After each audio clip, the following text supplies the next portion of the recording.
नमस्कार, आप देख रहे हैं सिटी पोस्ट लाइव। मैं हूं सृष्टि राज। जब देश का आम नागरिक पसीना बहाकर एक एक पाई जोड़ता है, तब व्यवस्था में बैठे कुछ सफेद पोश दीमक जनता की कमाई को अपने लालच की भट्टी में झोंक रहे होते हैं। सहरसा के जिला कार्यक्रम पदाधिकारी यानी कि डीपीओ अजीत कुमार अमर की कहानी सुनकर किसी भी ईमानदार नागरिक का खून खौल उठेगा।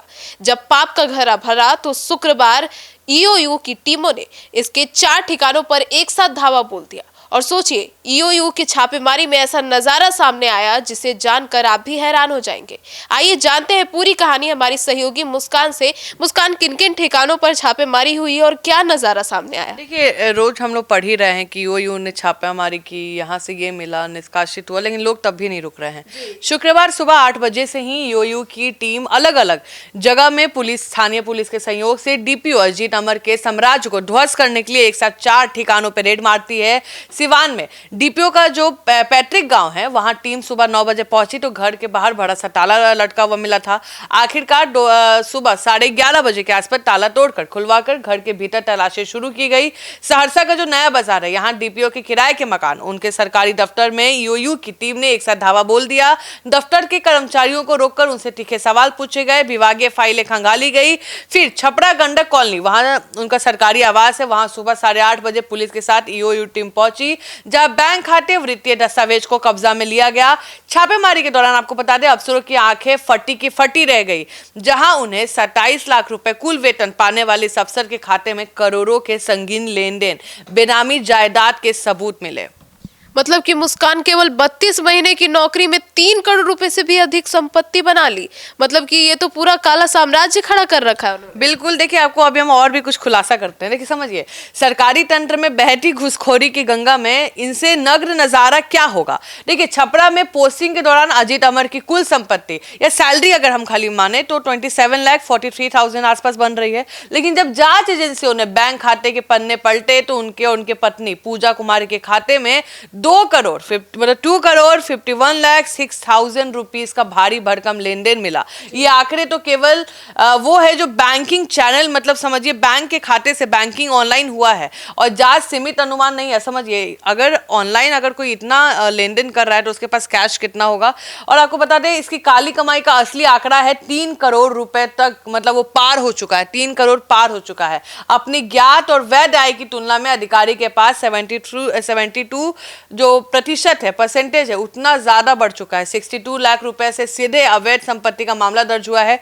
सरकारी कुर्सी पर बैठ के जनता के टैक्स के पैसे से अपनी तिजोरियां भरना इस अफसरों की कहीं नहीं आदत बन चुकी है। तो कहीं ना कहीं अब देखिए, अब पकड़ा रहे हैं। तो मुस्कान, क्या रिश्वतखोरी के पैसों से परिजनों के नाम संपत्ति बनाई गई थी? बिल्कुल, पत्नी के नाम खरीदी गई जमीन का यही सच है। आप समझिए, भ्रष्टाचार से कमाए काले धन को सफेद करने और छुपाने की पुरानी घिनौनी तरीका है जब यहाँ पे अपनाया गया है। आप समझिए कि जांच जो समिति है, उनकी रिपोर्ट के अनुसार पत्नी के नाम जमीन डीपीओ अजीत कुमार अमर ने अपनी पत्नी पूजा कुमारी के नाम समझिए प्रखंड में 6 बीघा 9 कट्ठा और 8 धूर कृषि आवासीय जो जमीन है वो केवल पत्नी के नाम खरीद रखा है, जिसका बाजार में कीमत कई ज्यादा बताया जा रहा है। और आपको बता दें, आलीशान बंगला भी रखे हैं। सरकारी वेतन पर जीवन बिताने वाले इस साहब ने करोड़ों रुपए की लागत से आलीशान घर, मतलब समझिए, खड़ा कर लिया है।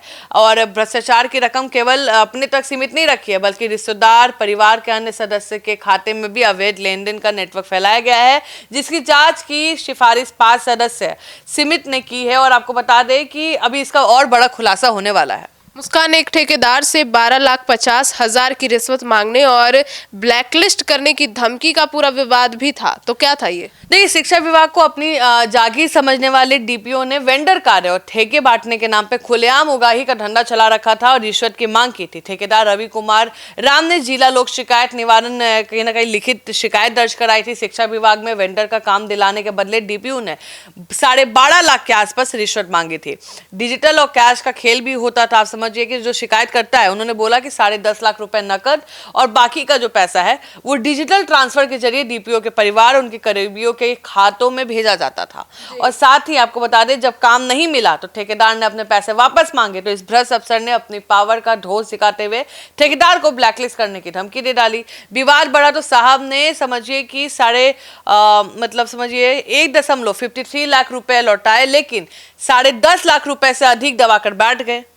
मतलब कि मुस्कान, ऐसे में तो छपरा में संगीन आरोपों के बावजूद भी उन्होंने सहरसा क्यों भेजा गया था और अब आगे क्या कार्रवाई होगी? देखिए, ये हमारी प्रशासनिक व्यवस्था की सबसे बड़ी विडंबना है कि जब छपरा में इस अधिकारी के खिलाफ करोड़ों के अवैध लेन देन की जांच चल रही थी तो निष्पक्ष जांच का बहाना बनाकर इनका ट्रांसफर सहरसा कर दिया गया, यानी सजा देने के बजाय केवल कुर्सी बदल दी गई। लेकिन इस बार ईओयू ने ठान लिया है और आपको बता दें, मुजफ्फरपुर की विशेष निगरानी अदालत ने सर्च वारंट हासिल कर ईओयू ने थाना कांड संख्या 17/26 दर्ज किया है, जहां पे चारों ठिकानों में एक साथ घेरा गया था और जब्त किए गए बैंक लॉकर हो, बेनामी संपत्ति के कागज हो, डिजिटल साक्ष्य के आधार पे सारे जो भी साक्ष्य है उस आधार पे अधिकारी की गिरफ्तारी तय मानी जा रही है। और सहरसा के जो डीपीओ हैं अजीत अमर पर हुई है छापेमारी सिर्फ एक भ्रष्ट अधिकारी का पर्दाफाश नहीं है सृष्टि, ये पूरे समझिए कि सड़े हुए सिस्टम के ऊपर एक तमाचा है जो जनता का हक जो पैसा है खाकर, मोटा पैसा खाकर बैठ जाते हैं और ऐसे लुटेरों को नौकरी से बर्खास्त कर